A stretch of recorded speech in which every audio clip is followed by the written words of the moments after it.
to kick us off?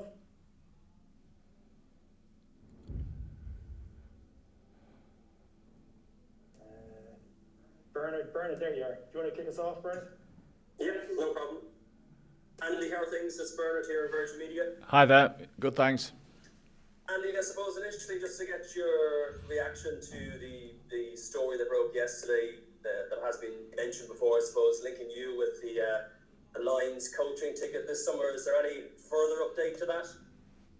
No, there isn't. I'm as updated as you are on the all the different parts of the different ramifications that are being bounced about from day to day. So no, there's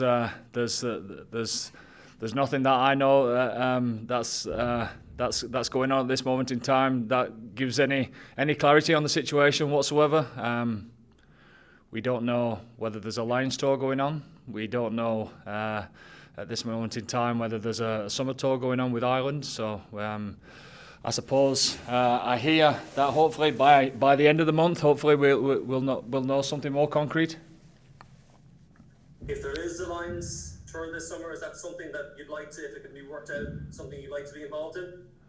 Well, again, like I've always said, and it's the truth, I always do the right thing of what's the right thing for Irish rugby, you know. And at this moment in time, we don't know, like you've said, whether one tour's going ahead, whether both tours are going ahead, or vice versa, which one of the two is going ahead. So we've no clarity, no certainty on anything yet. So I suppose we'll have to wait till the end of the month. Is it a case that if they both go ahead, it couldn't be worked out because Ireland obviously we play in the Pacific Islands? Is there a way that can be worked out, do you think? Or if the Ireland tour goes ahead, does that rule you out? Again, we don't know what that tour looks like yet. You know, we don't know. Well, I don't know what's happening as far as the Lions is concerned regarding warm-up matches. I suppose the fallout from those warm-up matches is going to have different ramifications on what happens with the rest of the world rugby, on who's available for tours, etc. So we don't know what the map looks like. Final one for me, just two pieces of good news this week. Obviously, Johnny's new deal earlier in the week, and announcing this morning of Peter's new deal. Oh, it's fantastic news, yeah. Two very important pieces of our jigsaw going forward for all sorts of reasons, and they're delighted to get their contracts over the line and settle their futures, and we're even more so delighted for them. Great stuff. Thanks a million, Andy. Thank you. Hi, it's Michael Corkin here. After the win over Italy, what are the areas that you feel that you need to work on with two massive games coming up in the space of a week? Plenty, Corky. There's plenty of areas like every single game. You know, you always gonna overanalyze your own game and work on what could have been better. But I suppose after a couple of defeats, and I suppose going into the games a little bit of pressure on the lads, and we asked for to show our character with the right attitude of turning up to the game, and rather than dwell on the negatives, I think we can now focus on the positives, and I think our attitude was top class going into that game. You know, I think like was mentioned during the week, I think it was Jerry that mentioned it, that you know, you're on a high into nothing, and I suppose that's how it's seen from the outside, but we would judge ourselves by our own attitude and our own application and how we attack the game. And as I said last week as well, I've been involved with many teams that's nearly slipped up against Italy before, and obviously history shows that teams have slipped up against Italy before because of the wrong attitude, I would have thought, or the sloppiness in how they play, and I thought we got that spot on, especially in the first half. And the next two games that are coming up, are they effectively going to define your Six Nations Championship campaign? Well, yeah, I mean, the two massive games for us. I mean, the old enemies, aren't they? You know, the rivalry is as ripe as ever with Scotland and with England, and you know, all three teams want to finish the Six Nations on a high, and that's why we love it so much, don't we? Because the goalposts keep changing week to week in the Six Nations, and there's an emotional aspect that comes to that as well. And we know going to Murrayfield again in the recent past we've come unstuck there, so we know how well they're playing at the minute, and we know how well that we'll need to play to come away with a victory. Thanks a lot, man.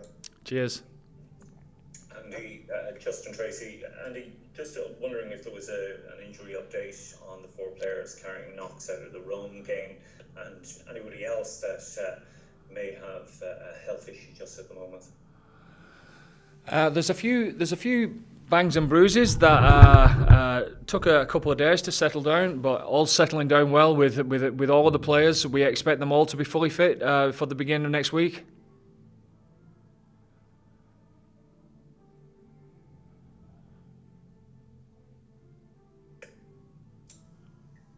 Hi Andy, how's it going? Good, thanks. Just wondering, because the squad and management and everyone involved there has been asked to make a lot of sacrifices about COVID regulations. Did you expect that all of the other teams had the same sort of attitude towards it? Were you surprised with the news that came out at French camp, regardless of how their outbreak occurred? Were you surprised that maybe people were more lax than the standards you had set yourselves? I don't know what's going on in the French camp, to be honest. But what I do know is we're adhering to the rules that we've set ourselves. Never mind the Six Nations. But having said all that, it really doesn't matter how willing a group is to try and do the right thing as far as this disease is concerned. It's you're in the lap of the gods sometimes. You know, one guy could be. For no fault of his own, could spread the disease around the camp, and we probably never know where he's got it from through no fault of his own. This guy could be the most diligent guy within the group as far as listening to adhering to the protocols. So I wouldn't like to comment on anyone else's camp. Because I know that from our point of view that everyone's trying the best, and as I've said, there's people that's in charge of COVID management, etc. And they're doing a sterling job, but these things can't be helped along the way, and that's why I wouldn't like to comment on it really.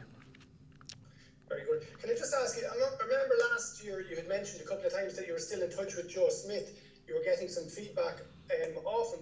Do you still chat to Joe regularly, or is there somebody else now who's closer to home that you're getting some feedback from, not necessarily in the camp? I get feedback of plenty of people that I trust, and there's all sorts of different phone calls, text messages that happen within a week, and Joe's still one of those. Okay.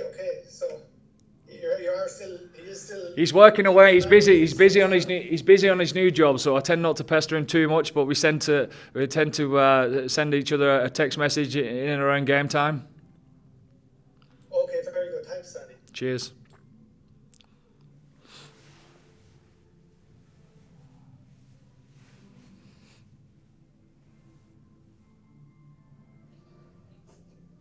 Okay, folks, anything further there for Andy in the live section?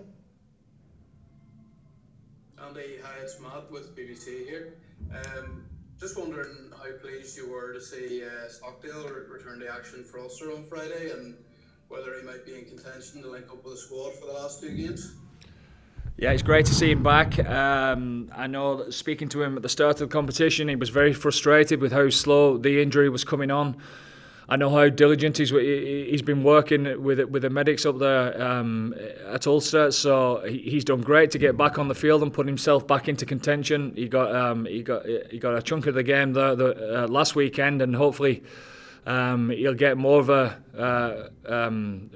more game time this weekend against a very good Leinster side. So we'll see how Jacob shapes up and what the rest of the squad looks like on the back of that. Thanks. Okay, guys, we'll switch now into the embargoed written section. Thank you.